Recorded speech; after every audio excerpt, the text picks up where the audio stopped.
৬ বছর আগে জাতিসংঘে ট্রাম্পের বক্তব্যে শ্রোতারা হেসেছিলেন। এবছর নীরব ছিলেন তারা।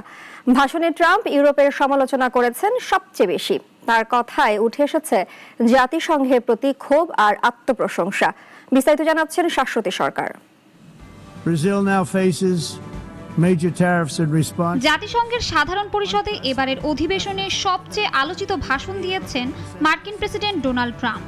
সমর্থকদের কাছে এটি ছিল ট্রাম্পিজম আনপ্লাগ, আর সমালোচকদের কাছে ছিল আনহিঞ্জড ট্রাম্প। শুরুতেই নিজের সাফল্যের কথা তুলে ধরে ট্রাম্প বলেন, যুক্তরাষ্ট্র এখন স্বর্ণযুগ পার করছে। দাবি করেন তিনি 7টি যুদ্ধের অবসান ঘটিয়েছেন, যার জন্য শান্তিতে নোবেল পাওয়ার যোগ্য তিনি নিজেই। কিন্তু তারপরে আঙ্গুল তোলেন জাতিসংঘের দিকে।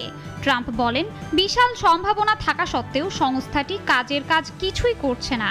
ফাঁকা চিঠি লিখে যুদ্ধ থামে না, মন্তব্য করেন তিনি। তার সবচেয়ে বড় সমালোচনা যায় ইউরোপের দিকে। অভিবাসন আর নবায়নযোগ্য জ্বালানিকে তিনি পশ্চিমের ধ্বংসের কারণ বলেন। জলবায়ু পরিবর্তনকে আখ্যা দেন পৃথিবীর সবচেয়ে বড় প্রতারণা হিসেবে। ইউরোপের সাংস্কৃতিক দিকেও আঘাত হানেন তিনি।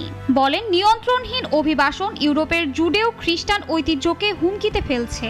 ট্রাম্প বিশেষভাবে উল্লেখ করেন, খ্রিস্টান ধর্ম বিশ্বের সবচেয়ে বেশি নির্যাতিত।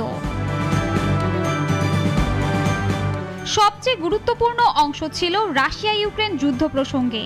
রাশিয়াকে তিনি কটাক্ষ করে বলেন, কাগুজে বাঘ। দেশটিতে আরও শুল্ক আরোপের হুমকি দেন। প্রথমবারের মতো বলেন, ইউক্রেন হয়তো তার সব ভূখণ্ড ফেরত পেতে পারে। জাতিসংঘের মঞ্চে এবারও ট্রাম্পের বক্তব্য ছিল খাঁটি জাতীয়তাবাদী, বহুপাক্ষিকতা বিরোধী এবং নানা বিতর্কিত দাবিতে ভরা। পার্থক্য শুধু এতটুকুই, আগের মতো এবার শ্রোতারা হাসেননি, বরং চুপচাপ শুনেছেন। শাশ্বতী সরকার, নাগরিক।